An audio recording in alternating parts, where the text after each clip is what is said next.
Welcome everybody to Dadam Gaming. We're gonna do a little thing different today. I'm gonna do my review of Final Fantasy VII Rebirth. I've finished it.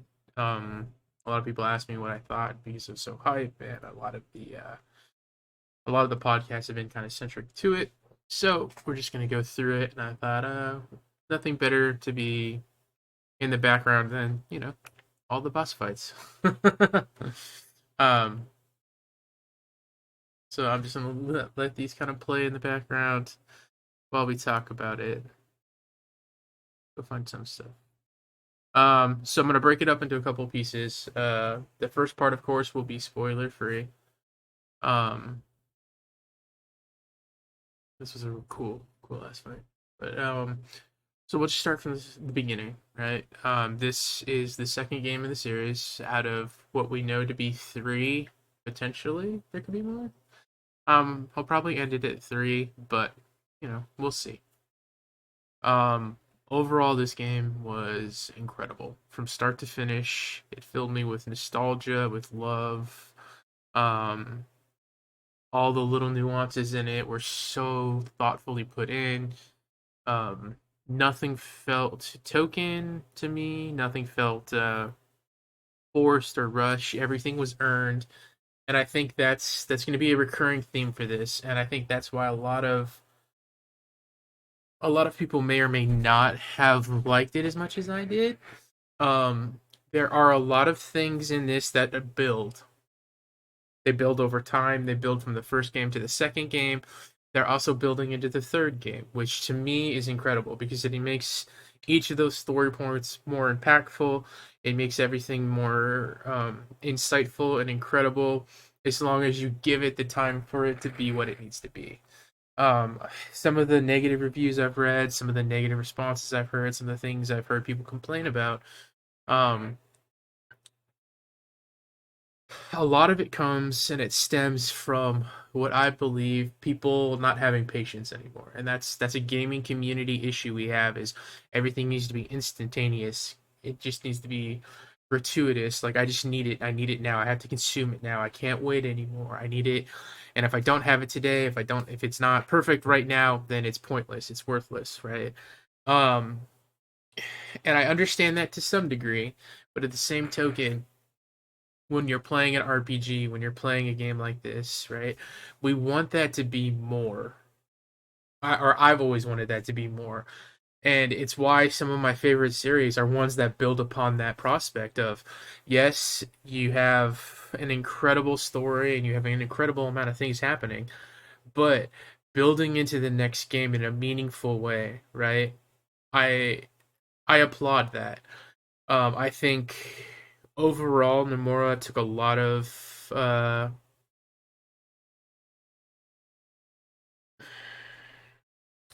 he took a lot of easy ways in some areas, and he also took a lot of risks in others. And I applaud him for that. I would have liked to see it be a little bit more risky. Um,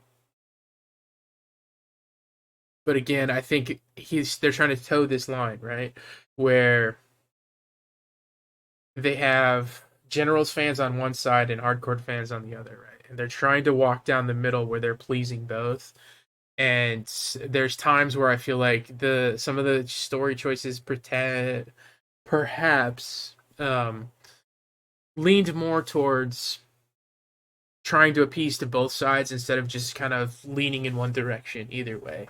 And that's not in a bad way, because like I said, this game to me, there are very few things that kind of sit out to me or like that I really didn't enjoy, if at all any, to be honest. I was pretty much this game was a love story. I was in love with it from the start.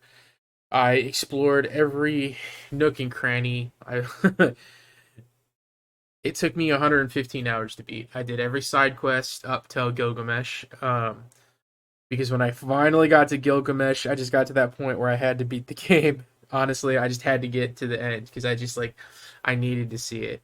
Um, so the only thing I didn't do store or side quest related is the last fight for Gilgamesh. Um, so I actually watched that. on somebody else's stream and then just continued on with the story, just because I wanted to make sure I didn't miss any meaningful or impactful side quests. And so I'm just gonna go into that next. Side quests. In 95% of games nowadays, side quests are pointless up until maybe like one or two side quests in a game, and they get uh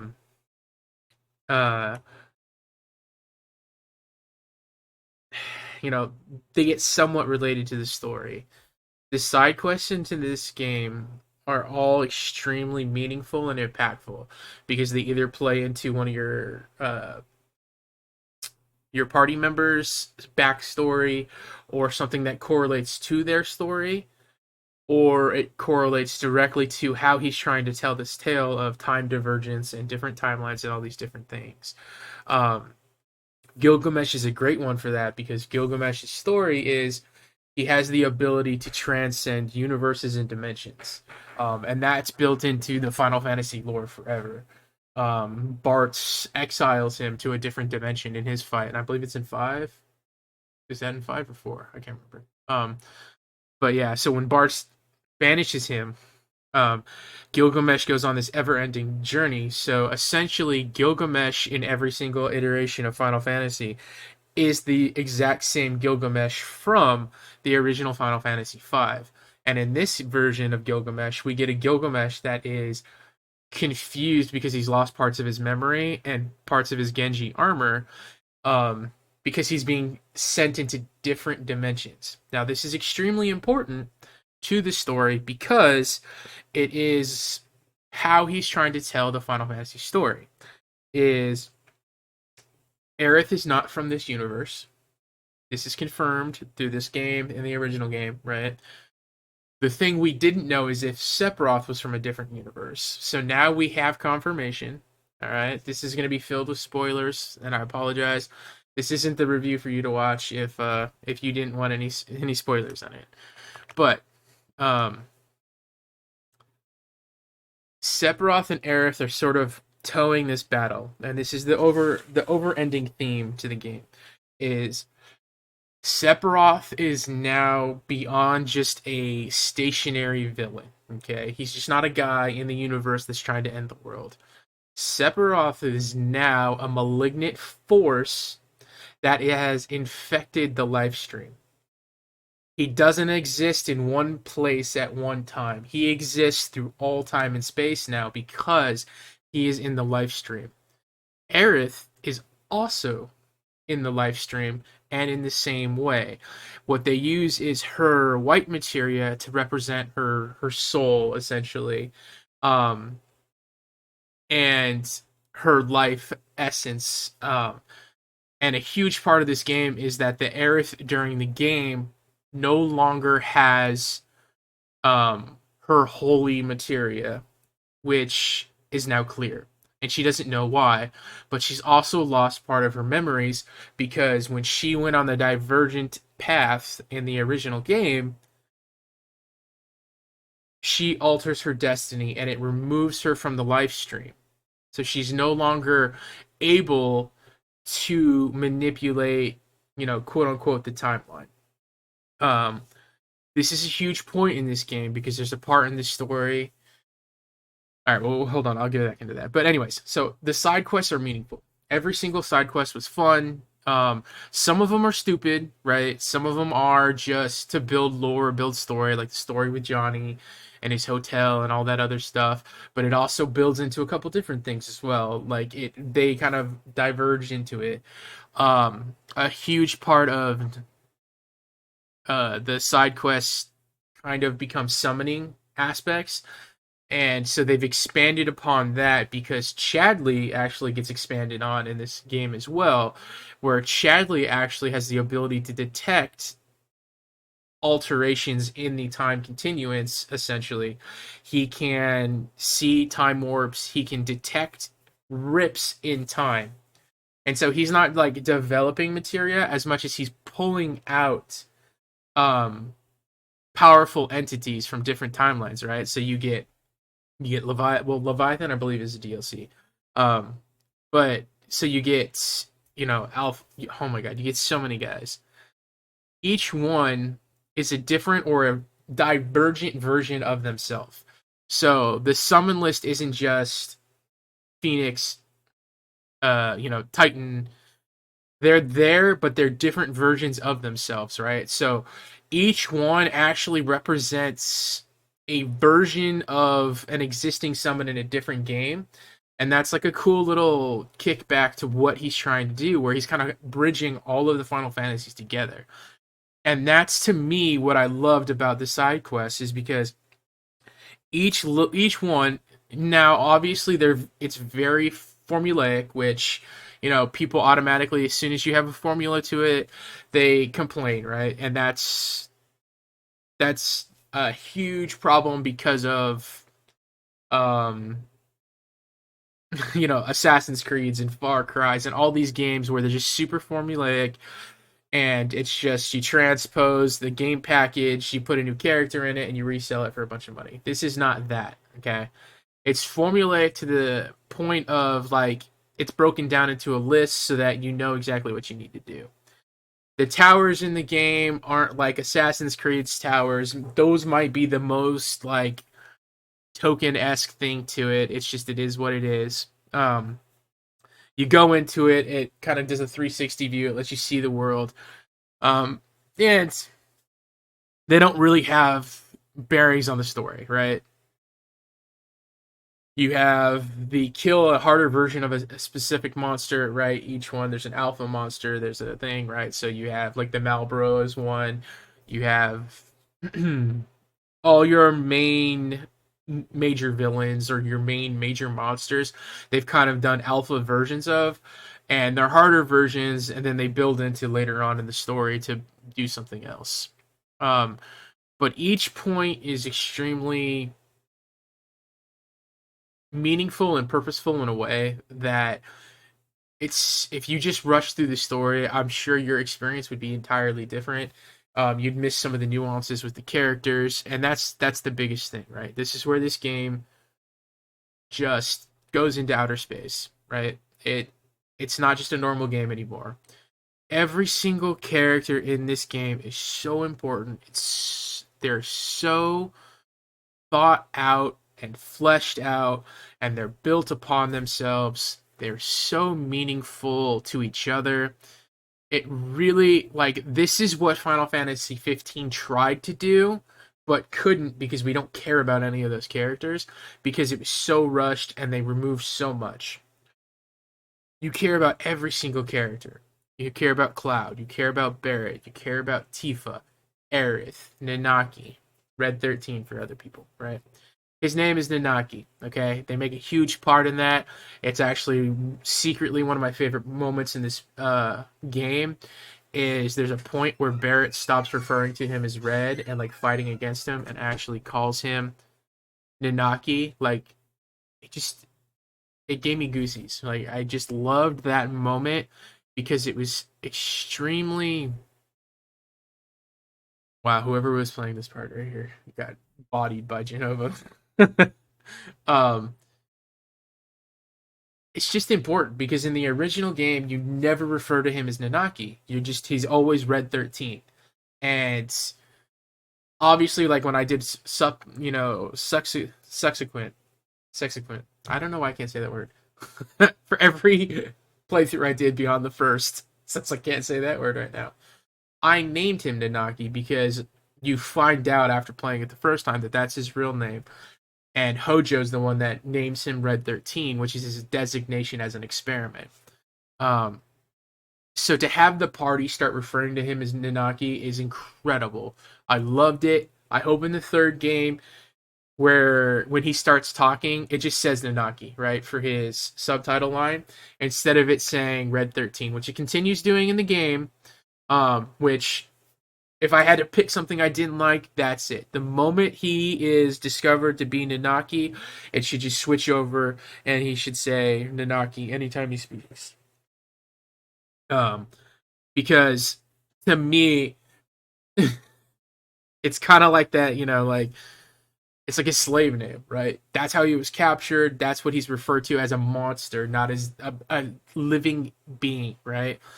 And that's the thing I loved most about this game is every person has such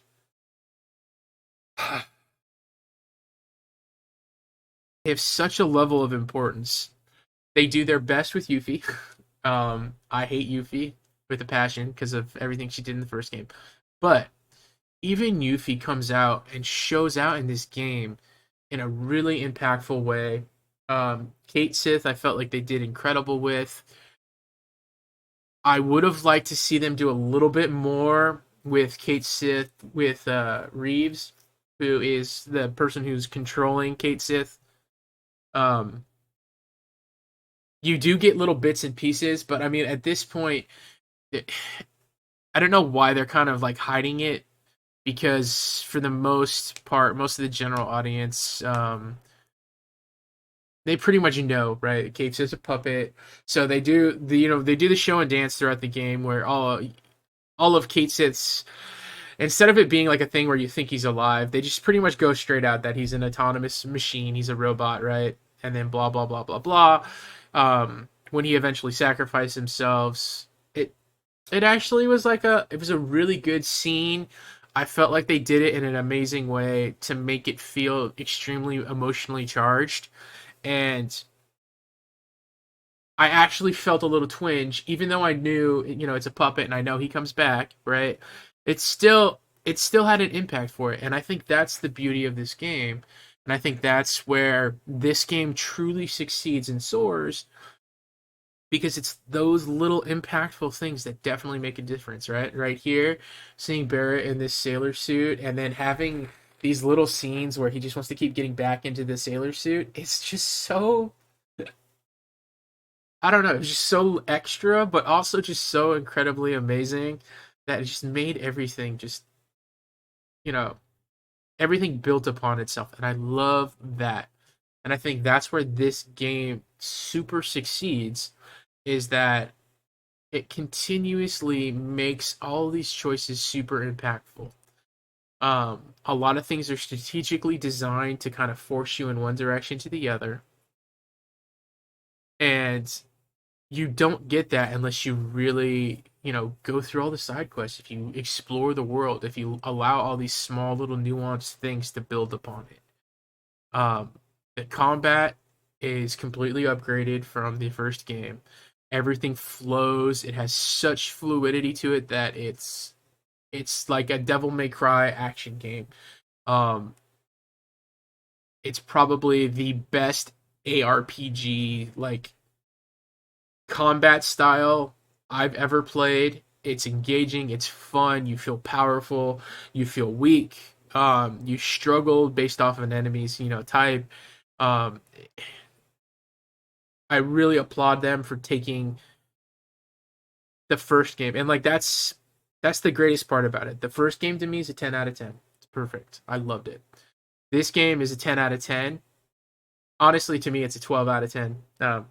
I can't give it a high enough credit for everything it did because to take a game that for some people consider to be quote unquote perfect in execution, not a perfect game but a perfect in execution for what it's trying to do, um and expand upon it and make every aspect of it better. The visual fidelity is better, the audio is better, the music is so incredibly extensive and overviewed. Playing the piano, I mean, oh my god, the amount of love that went into this game, you can feel from start to finish. It's just dripping and oozing.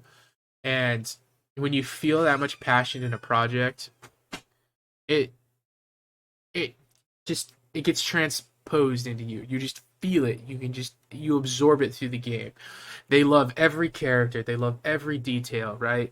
Nothing in this game ever felt like, "Oh my god, I'm just gonna add a hallway because I need content." Everything just felt extremely fleshed out and vibrant and real. The cities are full of life. They're full of NPCs. They're full of just engaging visual aspects, right? Midgar is supposed to feel lifeless, and so it is what it is, right? But there is a point in the original game where it just felt like it wasn't as alive as it should have been for like a metropolis city, right? Because you should have had points in that city where it was basically like New York. It felt very barren at times, and I understand that criticism from people, and I also felt it too. That I the at the beginning of the game, you kind of have those scenes when all the people are out on the streets, but then after that, everything kind of like disappears. Again, most of that game takes place at night, because you're a terrorist cell and you're trying to produce all this chaos and mayhem. Um, so combat is fully upgraded. It felt amazing. Every character is super unique. They have their own style. They have their own elements. Yuffie's gameplay is just like it's like on another level. I joked with Tim and Chris that they made Yuffie like the coolest or the strongest like character combat wise because they wanted people to love her like that. And there might be some truth to it, but I mean, honestly, like the combat never gets old whatsoever for me.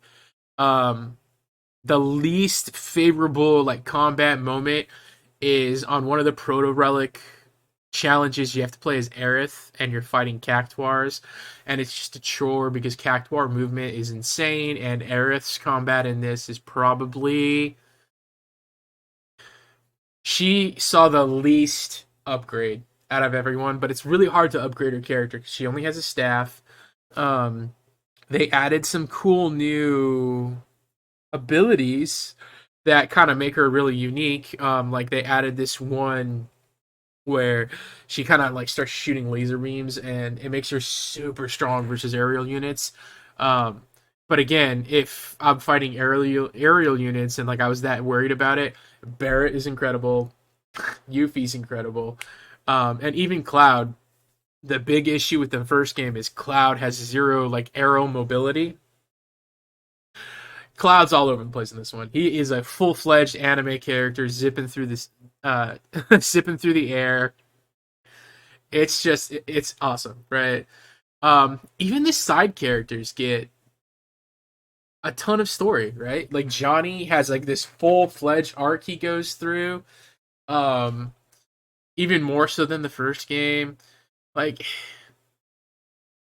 it's amazing, you know. Um, but again, this game is doing something that no other game has done before. Is it's building into the third one, and I understand the criticism some people have that they feel like this game doesn't really end. It leaves a lot of unanswered questions, but we've never had a situation like this before either in the gaming industry where we have a finished game or a finished story and a product that's being retold in this way where we're taking something that everyone got in one sitting, right? So you got the entirety of Final Fantasy VII when it originally released, which at this point the original complaint was the first game was does it have to be multiple games? Yes, it does.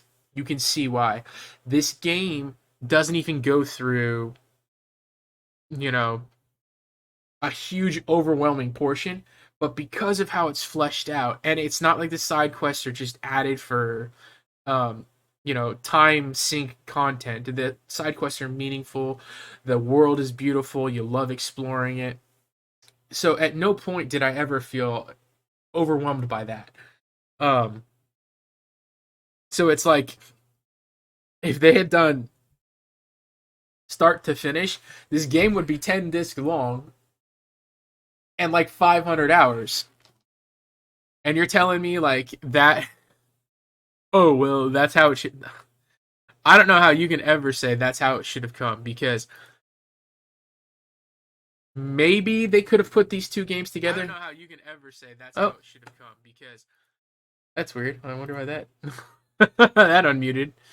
Um, to try and do that would have been insane. Like absolutely insane. It would have been the game would have taken like 30 years to develop. By the time they finished developing it from the start to finish, they would have probably had to change like engines.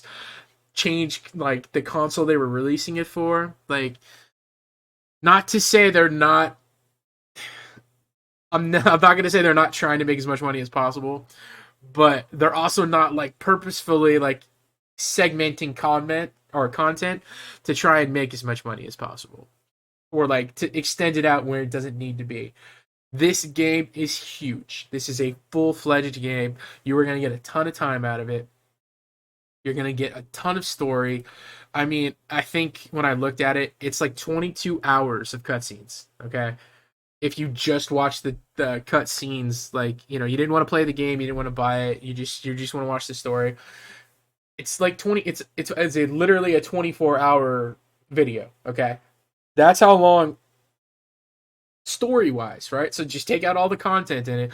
You're still getting a game video. You're still getting video longer than most games are to complete nowadays that are charging $70 to $100 and claiming to be full fledged, you know, content and titles.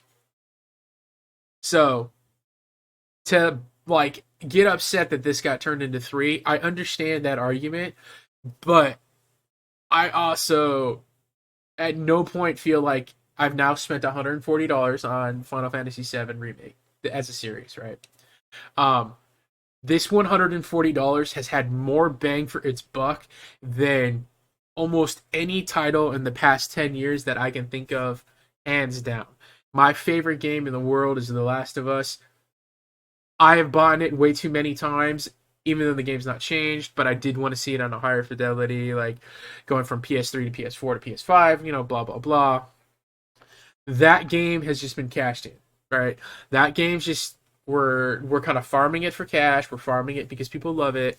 I understand it. It's a natural part of, you know, being a shitty consumer society. Like that's how these companies have to exist, and it's just a necessary evil. But this is not that. This is a new game. This is new, it's old, it's everything in between, and that's what I loved about it. Um so I mean, combat upgraded in every way, shape, or form. Audio upgraded in every way, shape, or form. The like visual fidelity of the game upgraded in every way, shape, or form. Every character model is beautiful, meaningful, just super nuanced, so much detail into it. You know, like so this is my exact point. His name never changes right here. Let me move my head out of the way. It's always Red 13 throughout the entire game. Um, that's my one. This is one of my few major criticisms. Is it should have given me the option as soon as it's discovered that his real name is Nanaki. Do you want to refer to him as Nanaki, or do you want to continue calling him Red 13? Should have been an option. Obviously, I would have picked choosing Nanaki because of the pain that's involved in Red 13 as a name for that character, right? Because, like I said, it's not his name. That's his designation, that he's a monster, that his life has no reverence to it, that it's just, he's a creature that I can do whatever I want with, right? Um, so it's such a huge, for me, it was a huge opportunity missed, but that's what the third game is for. If that's not in the third game, I actually would be a little bit disappointed in Square. Um, I get it.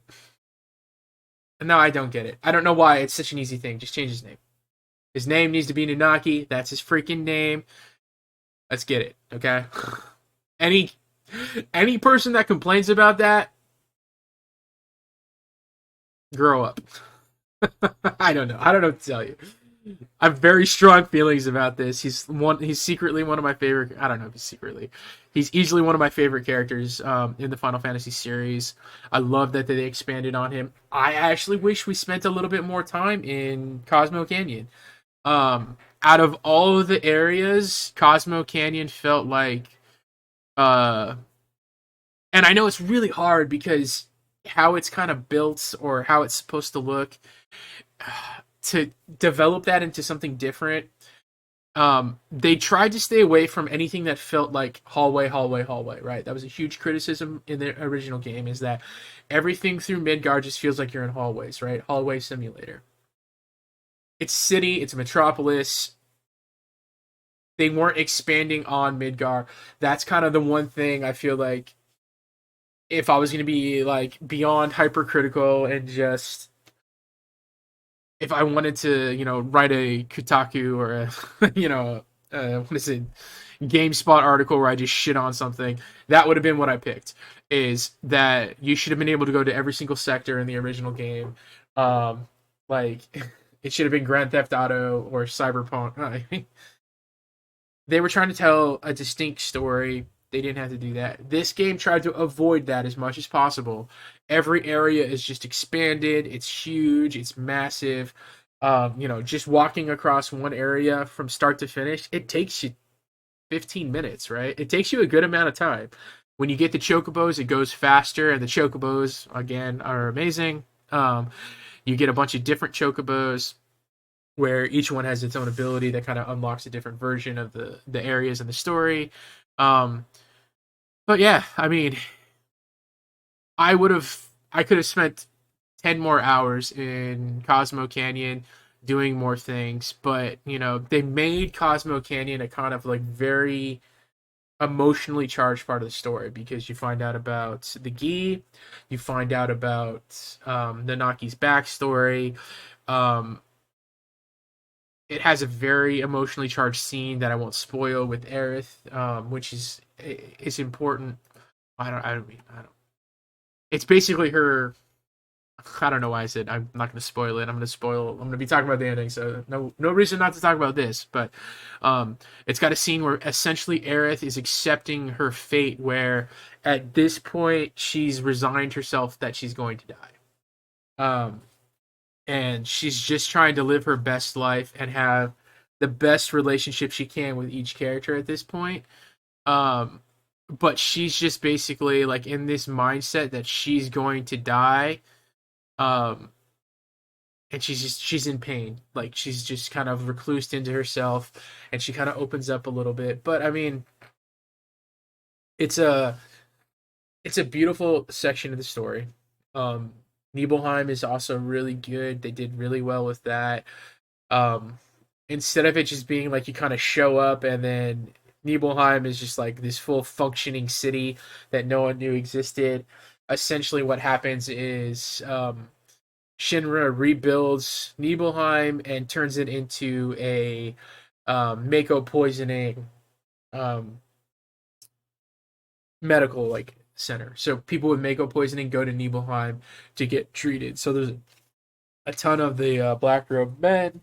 Um, Everyone in the city has just pretty much resigned themselves that they know that they're part of a government cover up, and as long as they don't, as long as they don't shake the tree, no shit's gonna fall on them, right? So they do what they're gonna do, and when you get there, and you tell them, hey, I'm like, I used to live here. I was here during the tragedy of Nibelheim. Like, what the hell happened? They're just basically like, I'm so sorry for your loss, but don't cause us any trouble. Like, don't make it harder for us. So like, it's a cool little like, instead of in the original game where it's just weirdly ominous and they're like ghosts. They're not even like real people essentially. Um, you have like a fully functioning town that gets a little bit more. Um, I would say the best thing about this game is I smiled from start to finish playing it. Like, there were points where my face hurt because I was smiling so much, and I just like I was enjoying everything about it. Um, I'm trying to think of like a real moment where I was just like I didn't enjoy it, and honestly, besides that, the little cactuar section with Aerith, and it's not that I didn't enjoy it. It's just like it's annoying. It's annoying to do. Um, oh my god, it's incredible. Gold Saucer, so much fun. All the games are changed. They're updated. Doing Mario Kart Chocobo Racing was awesome. It's like, oh my, it's just like so much little love and attention and just things that they added into it, and the little things they tweaked to kind of update them and bring it. Like this scene right here, right, where you get Cloud Jr. It's just a small thing, but it's so nuanced in a way where it adds into the story, right? Um, so I guess let's get into the major things. Cloud. Cloud's character in the story has been one that's been kind of seen in a negative light. Cloud's story in the original game is a man who has PTSD, who has identity. Um, I wouldn't say he has like split personality syndrome, or there's a term for it. I can't remember what it is now, but essentially, I think it's imposter syndrome. Um, in the original game, Cloud watches his best friend die. He watches the girl he loves potentially die, and he watches himself fail. And from that, his personality fragments, and he becomes the living embodiment of his best friend. Cloud becomes Zack. Okay, his entire life, his entire persona, the way he dresses, even up to his, using the Buster Sword, he becomes. Cloud dies in that moment so that Zack can live, but he lives as Cloud. He just continues his life. This game is a little bit different. We still don't have clear definition of how Zack dies in this timeline, because one, Cloud doesn't remember. Two, they don't explain it 100% because they're still doing something with Zack, and we'll get into that in a little bit. But anyways, we do know that when Cloud is telling the story of Nibelheim, Tifa says Cloud wasn't there. So we do know that Cloud is the soldier that's in the armor, not Zack. But Tifa doesn't say anything about Zack. So that's where I think they're trying to lead us astray, and they're trying to do clever storytelling, even though everyone knows the story. And that's where it kind of goes in and out, right? Is maybe that's where I will give people some credit to where, oh, well, that was confusing. I think it's to be confusing on purpose because we already knew the story. So they have to find a way to tell it in a meaningful way so that you can, oh my God, you can assess the tornado? I didn't know that. Well, there's one of the things I missed assessing for the achievement. But anyways, so in that aspect, everything that has to do with Zack is a little bit, it's a little bit of like a half information trail, but that's to try and make it more meaningful and insightful in the long run, right? And that's where I'm gonna say the first game walked so this game can run, so that the third game can just go into the universe, right? The first game built the blueprint, the second game built the rocket ship, the third game's gonna fly it. Um, and you can't do that if you don't have any room to grow, right? You don't have anything to, and that's the greatest thing, right? The first game planted the seeds, the second game started growing into the flowers, the third game is gonna be the flower field, right? It's gonna be everything. Zack is one of those ones where it's kind of like where they probably could have expanded a little bit more. I was upset that you never really get to play with Zack and Cloud in the same timeline until the end of the game for a small snippet. But again, it's still there. We'll get to that. So, Cloud is a broken man. And from the first game, you can see his PTSD really takes over, right? He's having all these visions of Sephiroth. Well, the reason for that is because Sephiroth is potentially not even in this universe right now. He is not a living being in the universe in the form of like you see Barrett standing here right now, right? We don't know if he has a material or corporeal form. He could just be completely ethereal. He is a malignant force inside of the live stream, which is revealed in a scene with Tifa, where Cloud almost kills her, and people lost their mind on that. Like, why would he ever do that? Because he's being manipulated by Sephiroth. This entire game is about manipulation. Is Sephiroth is pushing him from start to finish. He is trying to change Cloud into his arbiter of death. I don't understand why people don't see that correlation or see those things, and they say that it takes Cloud's acts against himself, that it takes away, everything he does, it ruins his. It doesn't. We are witnessing Cloud becoming a different version of himself, which is what happens in the original game. The only difference is we have 3 games to expand on that. It's a slow burn. Just give it time. Let it resonate. It's supposed to anger us. We're supposed to have these feelings of betrayal because what do you think they're feeling? How do you think Tifa feels knowing that Cloud just tried to kill her, right? We are supposed to resonate in those emotions and in those feelings. Tifa forgives him because she sees what's happening, but she's still concerned about him, right? She still has those emotional charged moments, but she's still falling in love with him. She still loves Cloud. So it's like, again, I give Nomura, I give this Square team all the leniency. I don't know if leniency is the word. They can take as long as they want. They're developing the game. I don't have any control over it. I just get to go along for the ride, and I'm enjoying every second of it right now.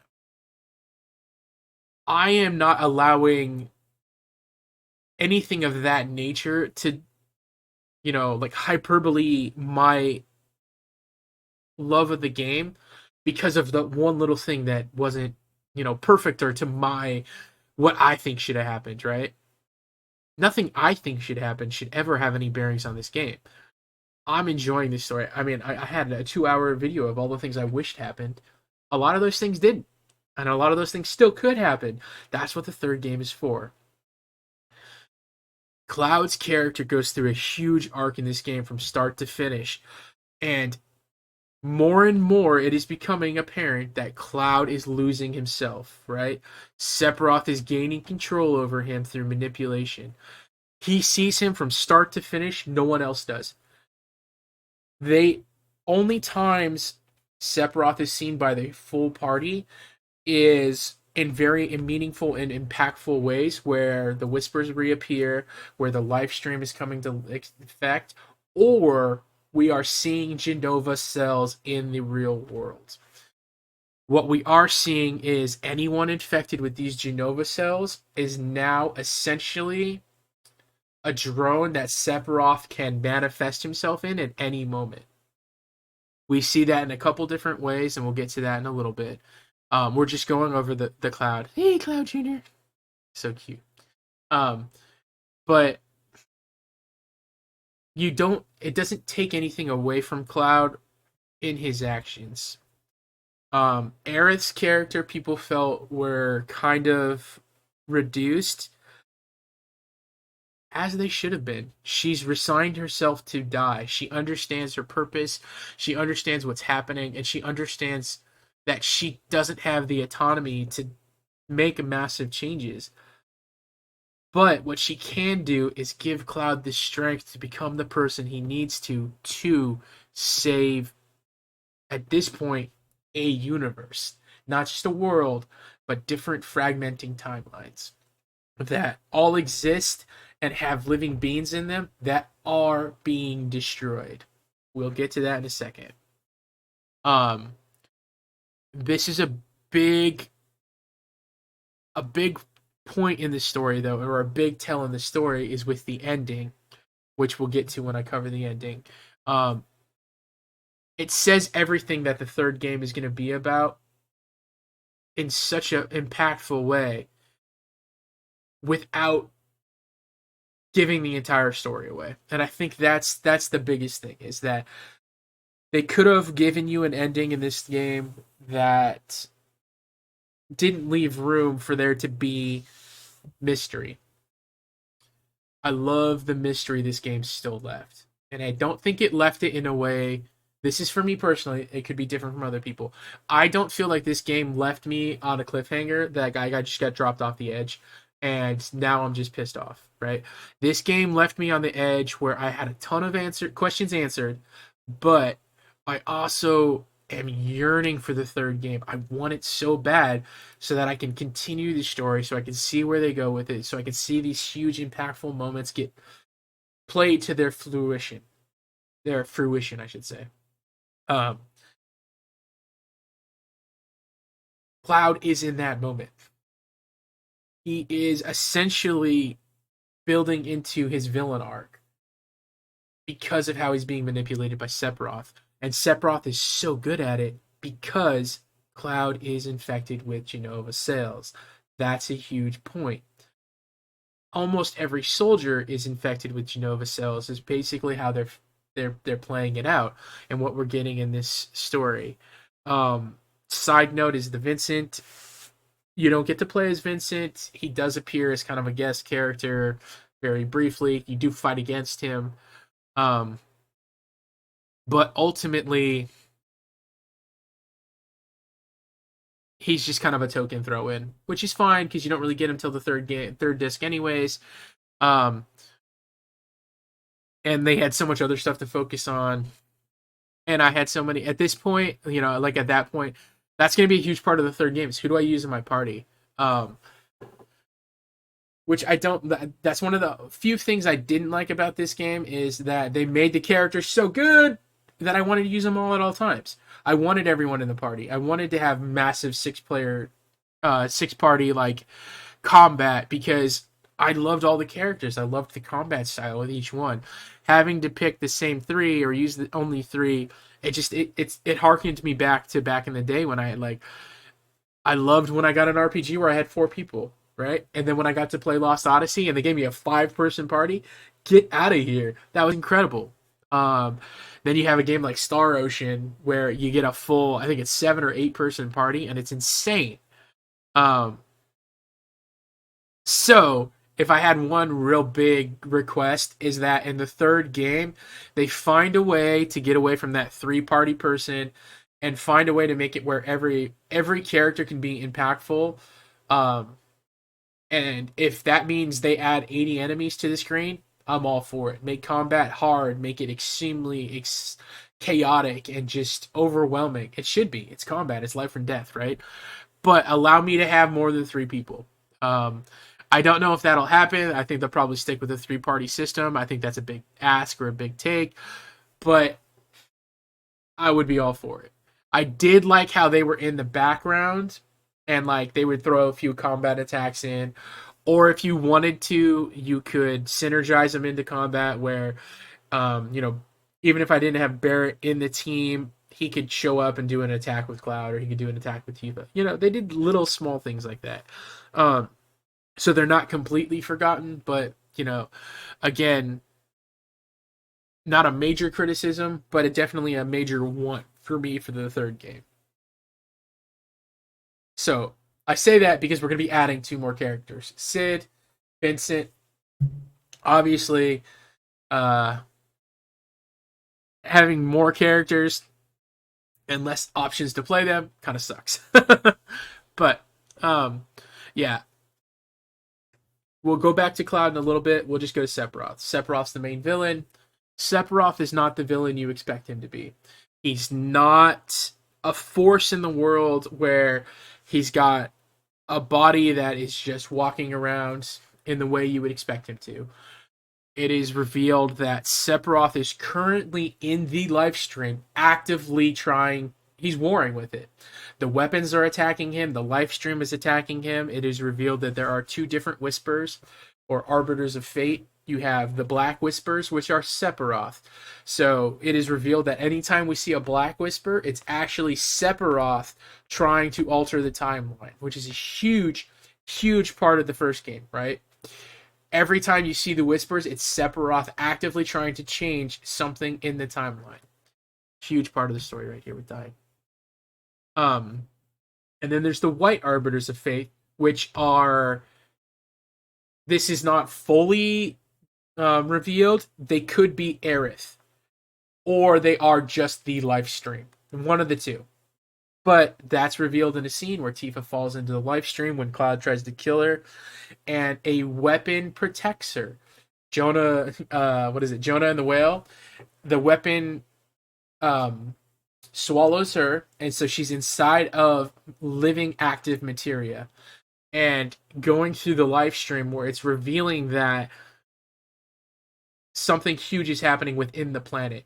The weapons are becoming a lot activated, and it's not in response to Junon firing its cannon. It's in response to Sephiroth is attacking the live stream. Sephiroth is trying to do something massive. It's not just Comet anymore and him trying to destroy the world. Sephiroth is in the live stream affecting time and space because he is trying to do reunion in a different way. So the original reunion is he's trying to bring all the Genova cells back into existence. But what's revealed in the story is the ancients, the Cetra, defeated Genova when she was full. They went to war with Genova. And in order to kill Genova, because Genova is also ever present, does not die, they had to separate Genova. And the only way to separate Genova was to split Genova into different timelines, essentially. So Genova has been sent to different dimensions. It's the best way to explain it. So in the original story, when Sephiroth is trying to reunite Genova, the thing he doesn't know is that that's not the full version of Genova. Genova is a malignant force that infects the life streams in all aspects of its iteration. So in every timeline, it's infected with Genova cells. So what needs to happen is, and this is the story, right? This is the timeline. This is where the understanding needs to come in. Sephiroth is actively trying to do reunion in a new way.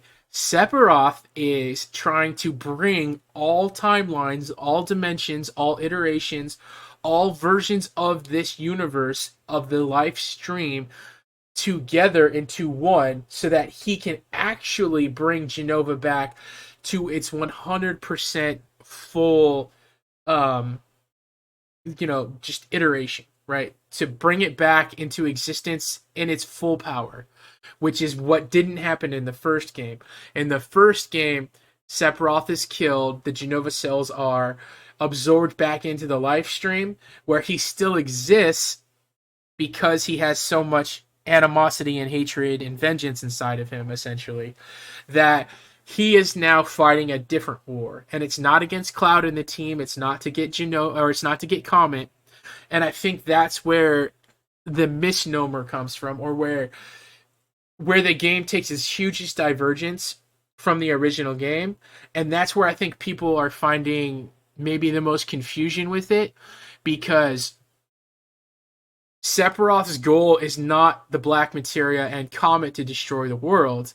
We're now finding out that there's something else going about this, because they've used the Gi, who are an interdimensional race that can go into different dimensions, and they are now trapped in this dimension, and the black materia, they need it to go back to their dimension.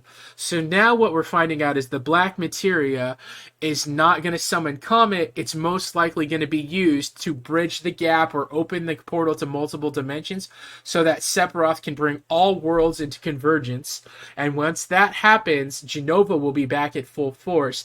The problem is, if Genova comes back to full force, the Cetra aren't there to fight Genova. That is a problem.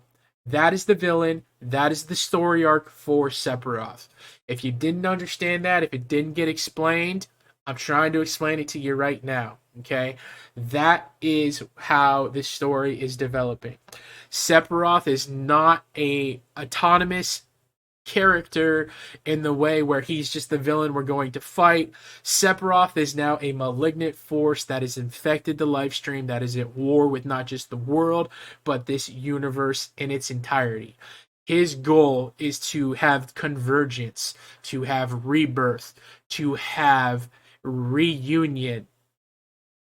with every single version of Genova cells so that it can exist and his mother can be reborn and protect itself. Okay? Whew. That's amazing to me. I love it. I am so down for it. It has created so many possibilities. It's allowed so many things. But again, I'm going to harken back to why these side quests are important.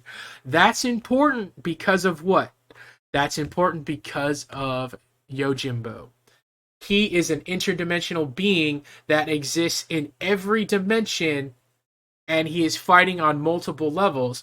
And Sephiroth fragmented him so that he lost his memories. That's how important this is, or why it's a small nuanced thing to show how far Sephiroth's power can reach and the importance or the magnitude of it. Okay? So, let's harken back. Boom, boom, boom. We're going to go to Aerith now. Why? Because she's the third most important, or, most important character. Who knows? It's up to you to decide. Aerith's character in this game is different than the first one. In the first game, Aerith is hiding the fact that she knows things that she shouldn't because she's not from this timeline. Now, that ends at the original game. They represent that through her white materia. Her white materia is in essence her soul or her spirit, her power, her connection to the life stream. There's a lot of different ways you can kind of look at it, but her materia throughout this game is clear. And it's clear because it's missing. And it's missing because when she decides to break away from fate, she loses her power and essentially her power of sight, her power to be connected to the life stream to alter time. So she is along for the ride in this game, and that's important leading up to where we're going. She's still impactful. All of her story moments are very they're very tuned in to what needs to be. Her relationship with Naki is really important because they're both essentially Cetra or ancients. They're just different versions of them. But again, you always have to remember, she's not a pure Cetra. She is only half Cetra. Her mother was the last full-blooded Cetra. She is an experiment that Hojo was running. Okay, her creation is in direct correlation to them trying to revive the Cetra bloodline because they knew it was being like pretty much going into extinction. They don't go into that because we don't get to go to that area in this game, so it's only loosely kind of talked about, and that's I think going to be a huge part of the third game and where it's going, and I'll get to that in just a second. But her character is almost like a shadow of itself, and as it should be. The reason it's a shadow of itself is because she is only part of herself. She's not connected to the life stream like she is in the first game, where she's communicating to spirits. In the first game, she has that scene where she's talking to the ghosts in the train yard, and she's really connected to the world in a different way. She's lost part of that, and it's evident throughout the story, as well as it's immediately I think it's like in the first scene in the inn. She says, "I don't remember anymore. Like I don't have it. Like part of me is missing," and it's one line, but it's an important line that if you don't understand when you hear it, I guess maybe that's where people could get upset about it, or if they didn't understand that aspect of it, like it could change her character and it makes her, oh, well, it lessens her choices. It doesn't. It makes her choices more impactful.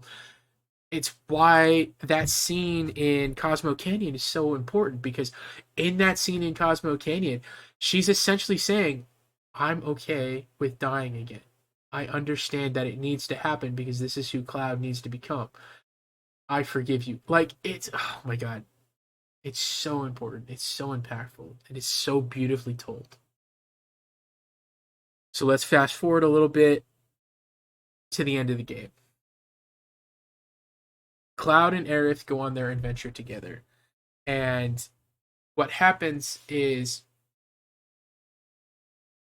Cloud essentially begins getting fragmented and he's going into different timelines. And they show this because you kind of start going through these memories where you're going to these moments in Cloud's history and Cloud's past that become increasingly more revealing. And you get to a point where Cloud enters the life stream essentially in a way. Um, and Aerith gives him the white materia and says, "Find me." This is important because we don't know if that's really Aerith or if that's the life stream trying to reconnect Aerith to where she needs to be. Um, you have a great scene where every character but Cloud has a challenge. And the reason for that is because in order to get the black materia, everyone has to go through a trial. Nanaki goes through his trial, and it's basically every person reliving the worst part of their life, or the thing that turned them. Essentially, every person reliving the moment that turns them into a hero, or turns them into the champion or a warrior of light, um, which is important, right? It's Barrett watching his wife die in his arms. It's Yuffie watching I can't think of his name right now.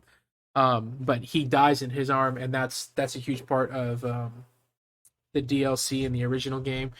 Um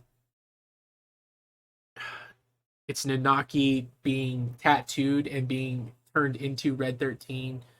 Um so it's just like it's also, how do you tell that story in a way where it loses its traction or it keeps its impactfulness? And I think this is the way you do it, is you allow these characters to have their autonomy, but then you have to show the things that are shaping them or emotionally forcing them into different directions. um so then you have Aerith understanding and the party understanding Cloud isn't Cloud anymore. Okay, you have Aerith trying to bring everyone up, and she has this scene where she gives this real emotional speech, and Cloud just basically goes, "Shut up! Like, I don't give a shit." And that's the moment where you realize Cloud isn't Cloud, right? Cloud is at this point almost entirely the puppet. So you get the black materia, and you see that that's the only thing Cloud cares about. There's a reason for that. So he's so in need of this black materia for a specific reason. In the original game, the black materia is the thing that allows Sephiroth to summon Comet. We find out that the Cetra have been hiding it because the Gi created it, and the Gi created it because they are trapped in this world where they cannot transcend their life. They are ever present. They just live in this secular world where they exist in pain, essentially. And they created the black materia so that they can go home because they don't want to be in this world anymore or this dimension. The Cetra realized that this black materia will destroy everything because it brings everything together. Now, this is kind of nuanced, and maybe this is my fan theory. The reason is because the Cetra knew that if they used this materia, it would bring all Geneva cells back together, which would be the catalyst for the destruction of all mankind or all existence of life, because Genova is the arbiter of death. And they know they can't fight it. Blah, blah, blah. Maybe that's exposition. Maybe that's just my knowledge of past understandings, deeper understanding of the story, but that's essentially what it is. Cetra are hiding the black materia from the Gi because if the Gi use the black materia, it will cause convergence. It will cause reunion. That's why Sephiroth wants it, right? Sephiroth just doesn't show he wants it because you can't tell people what you want because then they're not going to give it to you, right? Sephiroth manipulates Cloud from start to finish to get the black materia. Now, there's a huge point in this where Aerith goes, it doesn't matter, that's not really the black materia. It's a fake. This is where the story goes from 0 to a million. Sephiroth is looking for a fake materia. No. The black materia in the game is a key. The real black materia is hidden in the life stream in an interdimensional space that the Cetra sent it to in a prison. This is the key to get it. So, we go back to the main game. The black materia falls on the ground. It rolls. Sephiroth manifests. Picks up the black materia. The moment he picks up that black materia, Sephiroth has the key to the real black materia. The scene plays out. Cloud attacks everybody, rushes after it. You know, you have your scene. Then there it goes to him and Aerith on a vine, and Aerith basically saying, you can let me die. Aerith trying to interact, or Aerith trying to bring out the hero inside of Cloud, that the only way she knows can exist is through her death. Okay? That's how the first game starts. Her death turns Cloud into the hero he needs to be to win. She is resigned to that fate. Cloud wakes up from his moment of clarity because Sephiroth has what he wants. Sephiroth has the black materia. He doesn't care anymore. He lets Cloud go as the puppet. Now, you have the scene. Cloud grabs Aerith's hand. He's holding her up. She's essentially saying, let me die. They make the show of it. Sephiroth tries to kill her. Cloud stops her. They both fall. When they fall, they basically fall, and it's kind of reminiscent of Cloud falling into the live stream, except it's not. Essentially, Cloud falls into himself, into that introspective space where he is warring with himself in his mind. Cloud is constantly at war with himself, and this is where I will give people some I resonate with some people that maybe this is confusing. The scene that takes place is, this is where it's not Aerith in the game, it's Aerith in the live stream, or Aerith's spirit. She starts talking to Cloud, and she just says, hey, I need you to come with me. I need you to understand some things, but I can't explain it to you entirely. That's a story that, you know, that's a writer's way of saying, I need to express some things, or I need to show you some things, but I can't tell you the story because then, you know, what's the reason of playing the other game? Big part of that is don't look up. Cloud looks up, and what do we see? We see that the universe is being torn asunder, or this timeline is being torn asunder, and that is, this world is going to stop existing. This is also the world that Zack has existed in at this moment. This is the world where Wedge has existed in, or Biggs has existed in this moment. And it could be construed as maybe it's like a waypoint where this universe no longer exists in its entirety, or it's in the process of being absorbed into convergence. And everyone is resigned to the fact that it doesn't exist anymore. They represent that through the live stream doesn't exist anymore. It's been dried up. So that means the Genova cells in the live stream have been absorbed into a different timeline, and this world is going to implode on itself, or it's just going to stop existing. However it ends up playing out, we don't really know yet. But so you have Cloud walking through this as our version of Cloud, right? There's no multiple versions of Cloud. He is now coming to this understanding that there are multiple timelines, and you know, this is explained in the game, and they try to do it the best they can. I felt like they did a very good job of explaining it. Some people didn't, you know. And my question to that is, did they do all the side quests? Have they done all these things? Did they understand some of these little nuanced sentences or things? But anyways, so Cloud is now speaking with the original Aerith, or her spirit, or um her essence, essentially, in the white materia, because she hands it to him. Um, he now sees that the timeline has diverged for this world, and essentially how this can be construed is when they went through the Black Arbiters of Faith and the Fate, and they fought against Sephiroth in the first game. They now exist in a timeline where they can still save everything, but the original timeline that they were in, which is here, is now dead because they're no longer in it to fight against them. So they exist in this timeline and they're continuing forward on their quest to save everybody.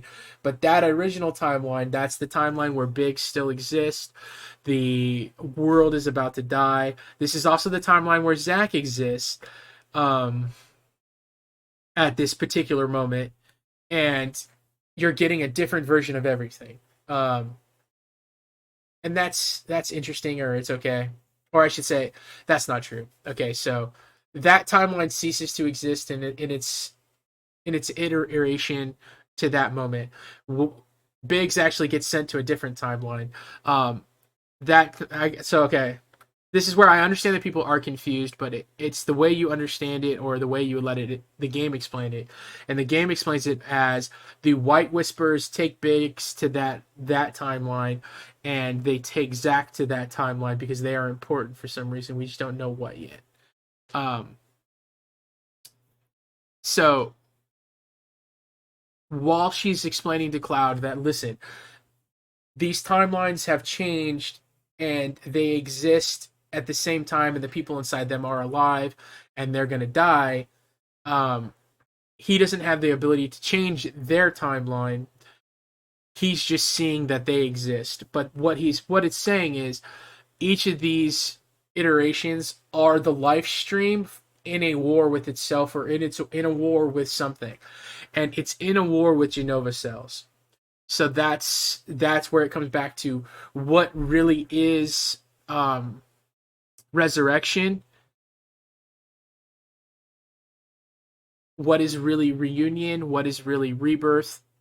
It's the rebirth of Genova. That is the villain. That is the ultimate villain that is pushing this narrative. And what we're being shown is that these Genova cells are destroying all these timelines, and Sephiroth is trying to find a way to bring them together, and the Black Materia is the key to that. Now, to obfuscate some of that storyline or some of that truth, they do purposely make it a little bit confusing in those areas, but it's supposed to be confusing for a reason. It's supposed to be confusing because it's not supposed to be like he's existing here, he exists here, he exists here, and all these different. It's supposed to be telling you that there's multiple timelines and there's multiple iterations of this universe, but each one has Genova cells infecting it. Aerith is now transcendent and she can exist in all of them. Sephiroth has transcended and he can now exist in all of them. Cloud has been now taken to a new one. So this is the only point where we see that Cloud has now been moved to where he's existed in multiple timelines in a specific time, and they show that in the final fight where he fights with Zack in real time against Sephiroth. Zack fights against Sephiroth, and so what this is showing is that the Genova cells, as they become reunited with other Genova cells, are destroying different timelines.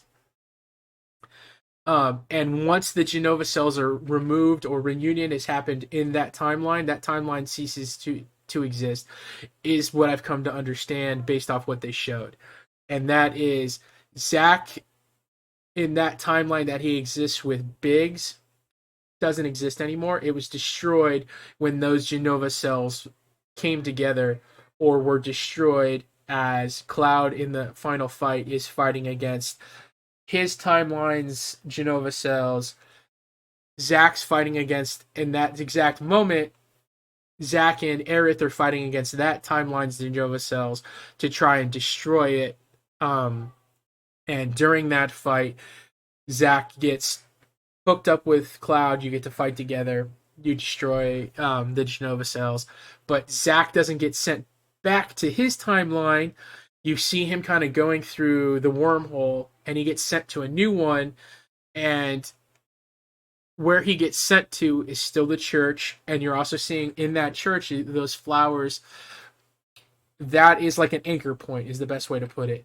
Those flowers do have magical powers, essentially, because it is the Cetra power setting an anchor point so that they can go to different timelines, essentially, or so that they can go to different points in different dimensions, however you want to look at it. Um, but so this is where Aerith's character is so important, because her physical corporeal form in the second game is not connected to those timelines like they were in the original game. And this is where the hugest part of this game, and where people get pissed off and blah blah blah. Cloud saves Aerith from dying in his timeline. Okay, he saves her corporeal form from dying. The game then fractures because Cloud fractures, and Cloud now exists on multiple timelines at the same time. So Cloud saves Aerith, and in doing so breaks the cycle of death. But what it does is it connects Aerith to her original form. It connects Cloud to the timeline. Or not the timeline. It connects Cloud to the live stream so that he can now see the rift. So now when he looks up, he always sees that the world is coming to an end. So he has that ticking clock, right? He returns the white materia to Aerith. The game then kind of has a small little timeline reunion, because we go back to the original timeline where the original Aerith dies, and we get to watch that scene play out. And we're now experiencing the original timeline with this version of Cloud. So that's where I feel like people are having the biggest issue with it, because, well, if I saved Aerith, why does she still die? She's originally dead. Okay. This is a divergent timeline where she's trying to save everybody from Genova. He has the act of saving her, okay, where he gets to change destiny in a sense, but everyone else is just experiencing that loss still, because that's where the original timeline exists, right? So now we have a version of Cloud who is potentially on the original, let's call the alpha timeline. He's existing in the alpha timeline with his memories of everything that has happened. Most importantly, the game ends with Cloud reaching into his pocket, and what does he have? Cloud has the black materia. He infuses it into the Buster Sword, right, which is his iconic sword, and he can see the timeline that no one else can see. He can see that this world is about to end. Everyone else looks up and they can't see it. This is a huge factor. Aerith is dead to everybody but Cloud, because Cloud is connected to the live stream now in a way that no one else is. So he is connected to Aerith in a way. Nanaki can still sense her at the ending scene, because he calls out to her when he senses her when she walks near her. But she is now living inside of the live stream. She's not removed from it. She's not segmented. She is now living in the live stream to go to war with Sephiroth. That's what the third game is going to be about, and I'm all for that. She is alive. She is not dead. She's just not alive in the way that people want her to be, which is she's an active character in your party. That might change in the third game. We have a very huge diverging. Ugh. This Nickelodeon thing was disgusting. That's not this, though. We do have a huge scene that's going to come up in the third game. That huge scene is Cloud has to fall into the life stream after he loses himself. This is going to come in the form of Cloud is going to start Reunion. In the original game, Sephiroth summons Meteor. Cloud is going to summon Resurgence, Resurrection. Cloud is going to start Reunion. Huge, huge thing. Cloud losing himself to Sephiroth, becoming the puppet of Sephiroth, right? Cloud is going to start Reunion, and that's going to be the huge thing in the game.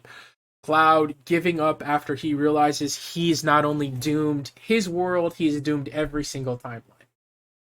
I'm all for that. Cloud going into the live stream. Original game has it with Tifa. That can still happen. But this is also a point where when they go into the live stream, they are going to have the opportunity that because we saved Aerith in the second game, right? She can come back in the third game as a living sentient being. She's Cetra. Her essence can exist. Obviously, they could choose not to.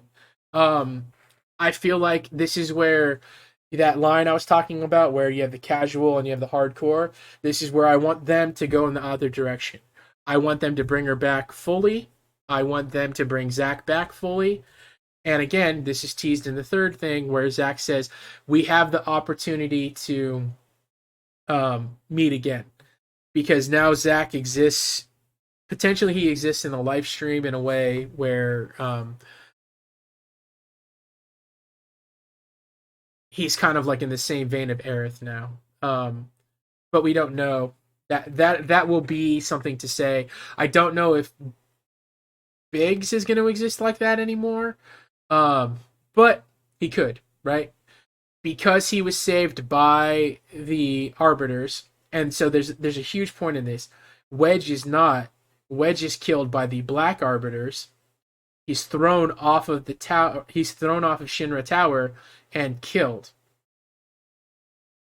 Wedge dies, and we don't see an iteration of him. The same as we don't see that with Jesse. Biggs is dead. Or Biggs is not. Biggs is alive. Wedge is dead. So we could see an iteration of him again. We don't know yet. But again, we also haven't seen a corporeal version of Sephiroth in any of the games. We've only seen his arbiters, or we've only seen his manifestation exist through Genova cells. So that could also be a part of Reunion, right? Is we finally get the corporeal version of Sephiroth to fight against. There's a lot of things they can do with the third game. I'm all for it. I'm all down for it. I can't wait for it. Please don't take 5 years. But again, so Aerith's character doesn't die. She returns to the live stream in a meaningful way in this game. She gives Cloud the empty white materia. I'm trying to formulate how that's going to have an impact to it, but I think they're going to use that as a way for her being brought back in the third game. Perhaps she only comes back as a summon, and you have her materia, and then once you fall into the live stream and it gets reconnected, maybe it turns white again, and it becomes something new. Because we don't know what white materia does in the game. Obviously as a story marker, death and black, white and life / holy. So we don't know where they're going to go with that. They could do a multitude of things, but the materia will matter. So her character and people's complaint that, well, if I saved her and she still dies, that's cheap. I don't think so. Because she doesn't die. You save her. You're just reliving that memory in that timeline where you failed. you know, it could be confusing if you try and look really deep into it, or you have to have. I need to know exactly where he exists right now. I need to know where he is in this universe or in this timeline.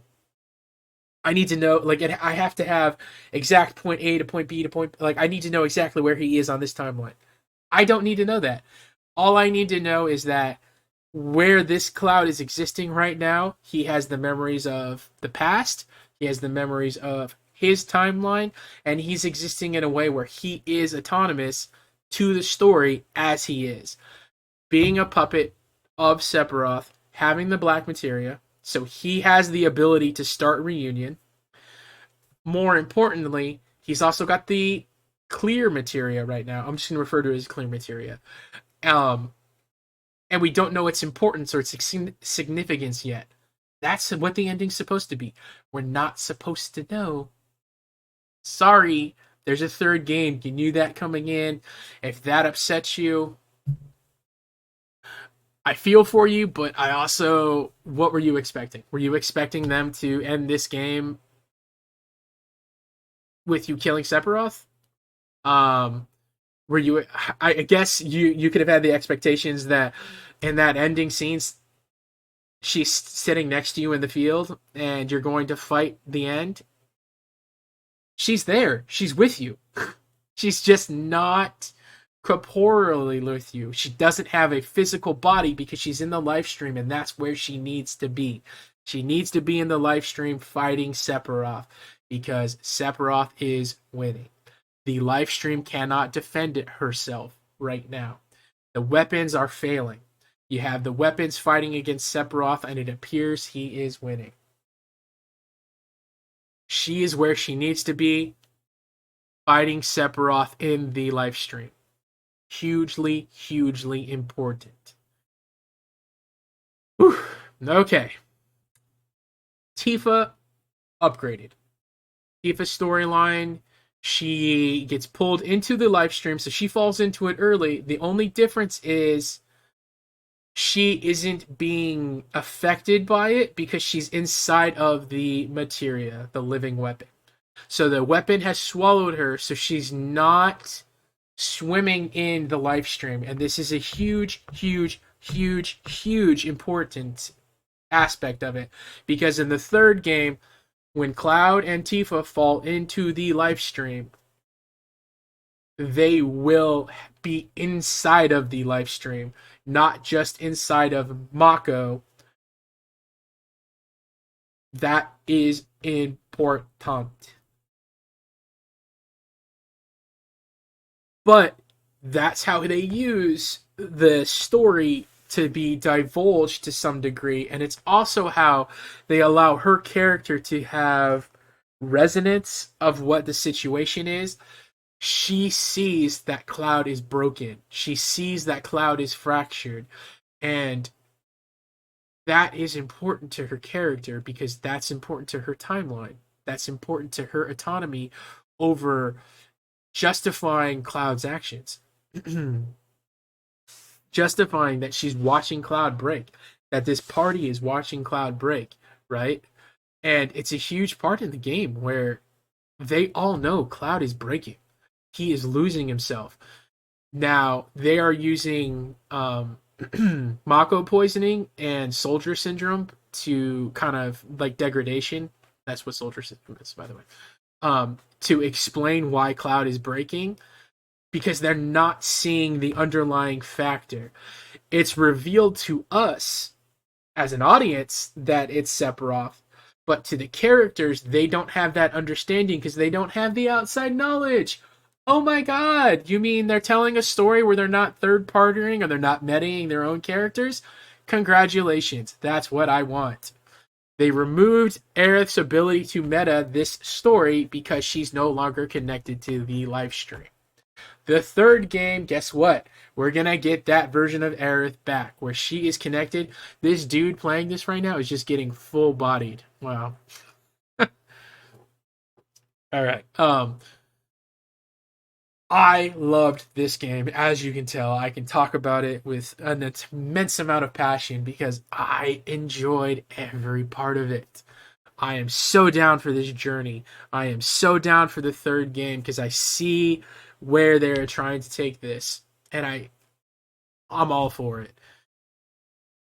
I can understand why some people may have found this confusing, but I think where the misinterpretation is they I feel like that's a false expectation that they were going to come in and get 100% clarity of every aspect of the story. And I feel like if you had done that, it would have reduced the need to play the third game because you could have made whatever assumption you wanted to. They had to make there be a hook. Sorry, they got to sell games. I'm okay with that. It's part of the process. Let me take a drink here.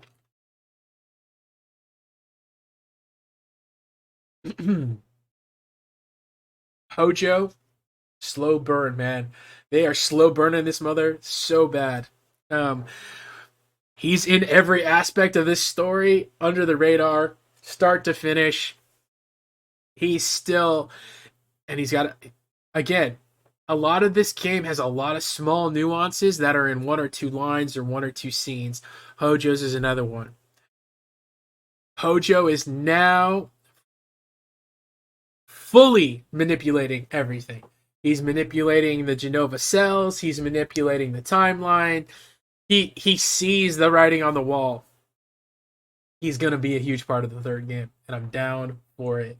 I hope they go all the way. On top of that, you got a lot of characters that hate Hojo, so it's going to be a huge point of that game. Oh man, I'm so excited for this third game now. So, Hojo didn't get his full love in this game. I'm fine with that. They had a lot of other shit they had to do. They got a bunch done. Barrett is now just fully fledged into his arc. You have dying in his arms. Um, you have everything going on.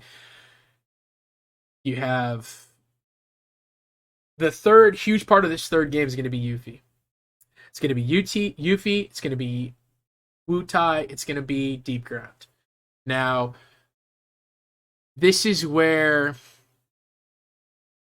I don't know exactly where they're gonna go with it, but I'm okay with that because this is where the third game it's set in its place, and they need to find a way to make that game have more length and more content. And Wutai, Underground, Reunion, all these new things are definitely going to be occupying that, and I'm excited for it.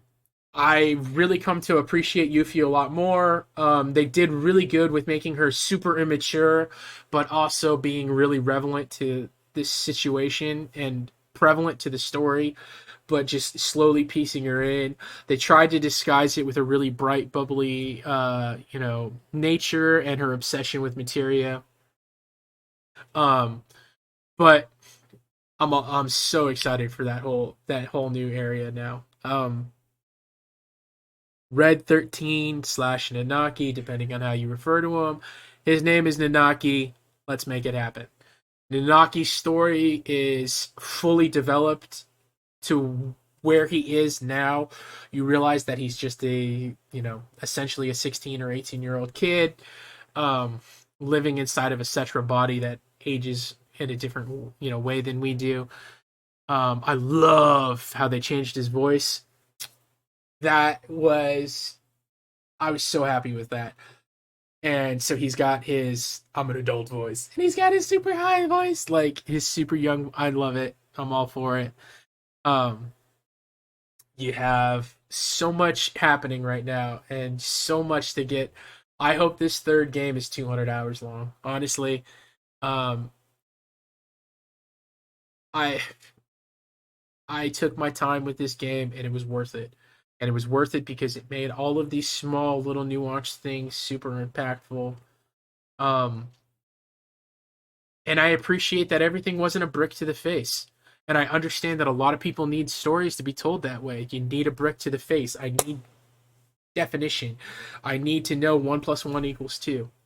And that's where I say that on part of this, when they were walking that path, right, for casual to hardcore, and they really went far left or far right, I appreciate the times they really went for it, and I appreciate the times that they didn't. And I understand the times that they didn't. He could have easily just had Aerith survive and just be an active party member, but for how he's trying to tell this story, I am all in on how he's trying to tell it, because maybe this is just my understanding of deeper storytelling as a writer, as who I am as a person. um I can see what they're trying to do, and I appreciate it greatly, because they're trying to stay true to how they're telling this story, as opposed to, we need to make this extremely 1 plus 1 is 2, right? And the moment you start bringing in diverging storylines, timelines, universes, dimensions, 1 plus 1 never equals 2 anymore, right? Now we're in algebraic quantitations. So I'm happy with the areas that they dumbed it down, and I'm happy for the areas that they truly kept it complex. Um, for some people, maybe that's not how they liked the story to be told, and I'm sorry that they couldn't appreciate what they were trying to do. But for me, this hit on every level, start to finish, just in freaking incredible. Oh man, I don't think I'll ever get tired of talking about this game. I love it. I'm gonna play my second playthrough on the hard difficulty, and try and 100% it. I just wanted to take some time, because I really did take my time to play it, and I wanted to let them have the TV, because this occupied a whole bunch of hours where they were watching me play it. Um, but yeah, man.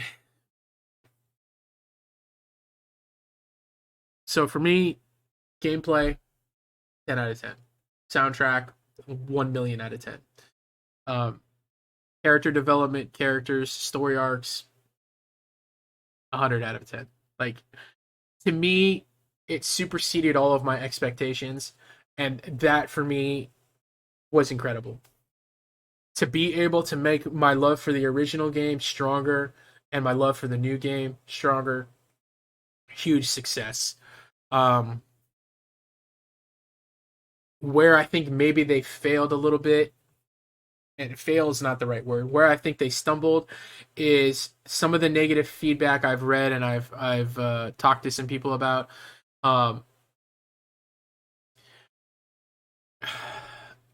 it's always a hard it's always a hard line to walk, where you're trying to tell your story in an impactful way that makes sense to you, but also trying to make it accessible to people. Um, I don't know how accessible maybe they made it to everybody, but I felt like they did a really good job of trying to explain it in a way that everyone could understand it. So I applaud them for that. Um, the ending battle being confusing for people, it's supposed to be.